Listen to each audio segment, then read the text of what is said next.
6 years ago, I asked Glanbia to consider something completely foreign to their long-standing business culture. But today's the day my dreams become reality. Well, sort of.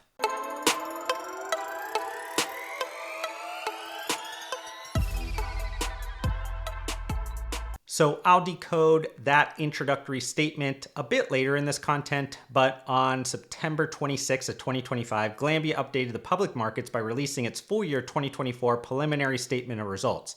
And I'll be utilizing those financial statements along with the notes I took while listening to the earnings conference call and any relevant publicly disclosed information to obviously update you on the recent performance of the Glanbia supply side and branded product divisions, but also utilize everything as the contextual backdrop for my expanded strategic commentary around global nutrition market dynamics and trends. And just some quick financial mumbo jumbo housekeeping for the bulk of my audience that's located within the United States. Since Glanbia is not an American corporation and has different reporting standards for their public markets, any numbers you'll hear throughout this content will be for full year 2024 results. So 12 months of performance, not 3.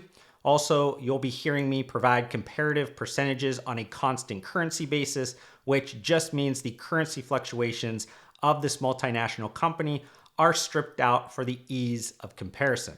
But that's enough with the formalities. Let's start with a quick update on the financial data. In 2024, Glanbia Group revenues were $3.84 billion, which was up 5.8% year over year. This result was comprised of pricing being down 0.5%, but volume being up 2.3%. Additionally, Glanbia had a positive 2% impact due to the acquisition of assets during the comparative period, and another 2% benefit because of the extra 53rd week.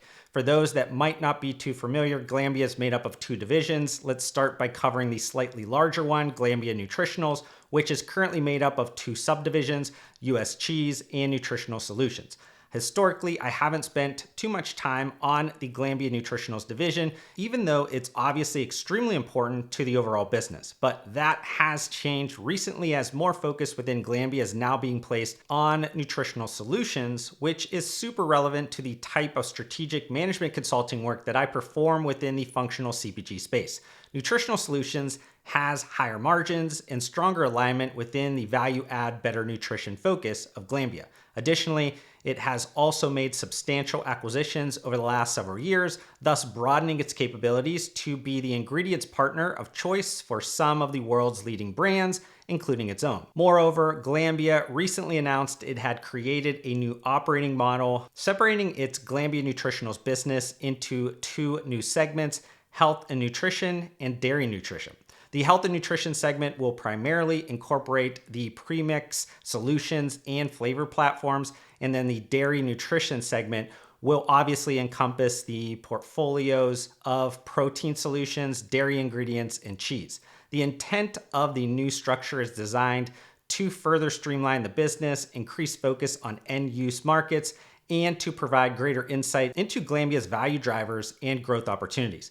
But while this new Glanbia Nutritionals operating model wasn't implemented until this year, I figured we should get a head start on that reporting shift, especially since Glanbia put together full year 2024 pro forma numbers. The dairy nutrition segment of Glanbia Nutritionals had revenue of $1.47 billion, which was up 10.4% year over year, largely due to increased prices. And then the smaller revenue but higher profit generating segment of Glanbia Nutritionals, Health and Nutrition, had revenue of $558 million, which was up 12% year over year, largely due to volume increases. But let's transition into examining the full year 2024 performance of the other Glanbia division, Glanbia Performance Nutrition, which is made up of branded products like Optimum Nutrition, among a handful of others. In 2024, GPN generated revenue of $1.81 billion, which increased 0.5% year over year, though the positive divisional performance resulted because of the extra 53rd week, as price declined 4.2%, which more than offset the 2.9% volume growth. If we look at revenue by region, starting with international, that represents 36% of the total GPN revenue, full year 2024 activity resulted in revenue growth of 2.3% year over year. The performance within international markets was driven by strong volume growth in the Optimum Nutrition brand across key priority markets, including solid growth in Asia. In terms of the Americas region, that represents the remaining 64% of the total GPN revenue, full year 2024 activity resulted in decreased revenue of 0.5% year over year. And to provide more context around that kind of meh performance in 2024, especially within the largest GPN market of the United States, let's dig a few layers deeper that might help provide some impactful storylines. And we can begin by looking at channel and product format trends. In 2024, GPN saw year-over-year revenue improvement across the online and food, drug, mass convenience sales channels, which together represent 68% of the total revenue. Similarly, GPN saw its most dominant product format, powders, increase year-over-year revenue and now represents 78% of the total revenue. So why is the GPN divisional performance highly concentrated on the FDMC and online sales channels, and then the powders product format? And that can kind of be easily answered by looking at GPN categorical insights. Optimum Nutrition, which was the initial M&A transaction in 2008 that created the GPN division, now represents 66% of the total revenue. In 2024, Optimum Nutrition generated revenue of approximately $1.2 billion, which was up 7.5% year over year. Optimum Nutrition continues to strengthen its brand to drive global distribution and velocities, but pricing was negative, largely because of promotional activity and some tactical price reductions during the year due to increased competitive environment.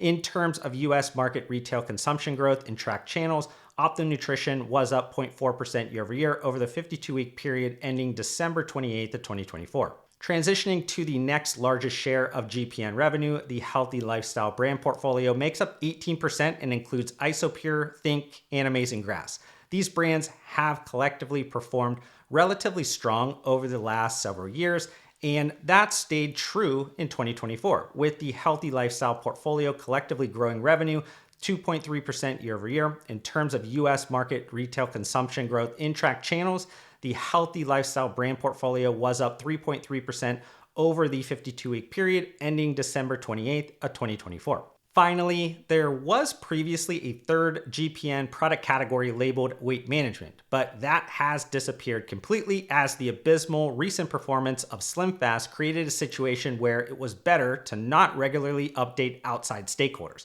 But more recently, Glanbia has placed SlimFast into a catch-all category dubbed Other Portfolio Brands that also includes most notably the sports nutrition brand BSN.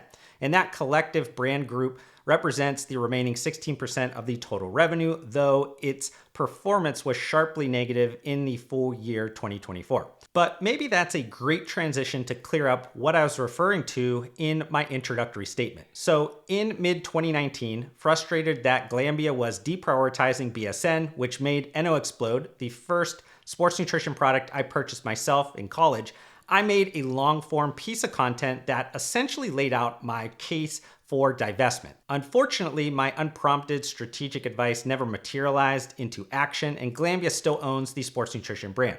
But after sharing that content, I remember getting a comment on LinkedIn that asked if Glanbia had ever divested any of its previously acquired GPN portfolio brands. And my answer back then was not yet.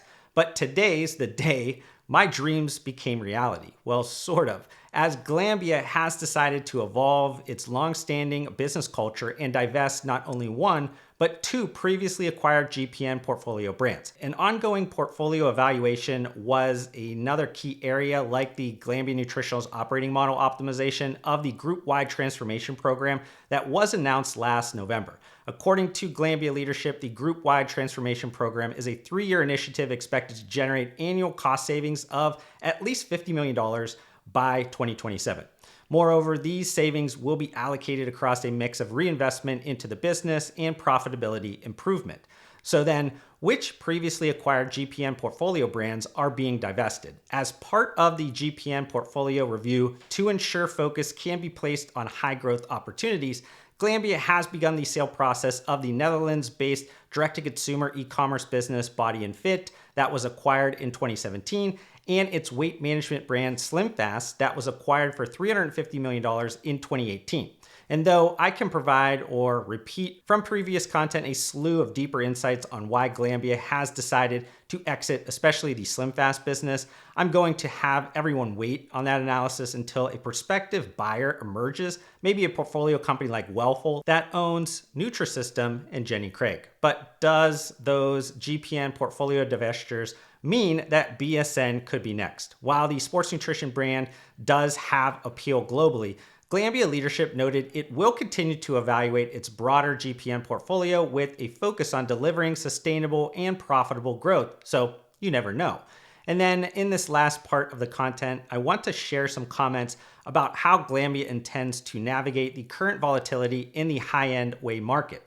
Over the last year, whether through short-form written or long-form video content, I've been plotting out the various supply and demand dynamics that currently have pushed high-end whey costs like whey protein isolate to levels 20% higher than the peak pricing seen in 2022, but are expected to subside in late 2025 or early 2026 because of increased US manufacturing capacity coming online.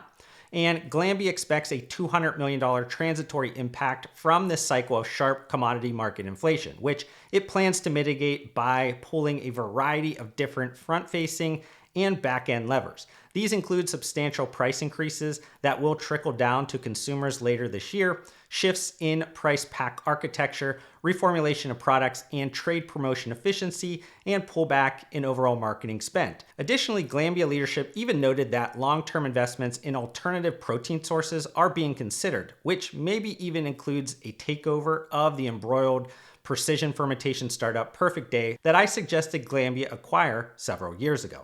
But I hope you enjoyed the first principles thinking that went into my latest YouTube video. If you did, can you do me a favor by hitting that like button?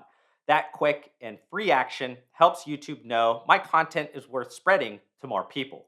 Also, we're getting really close to reaching my next subscriber goal, and it would be great if you join me on this journey.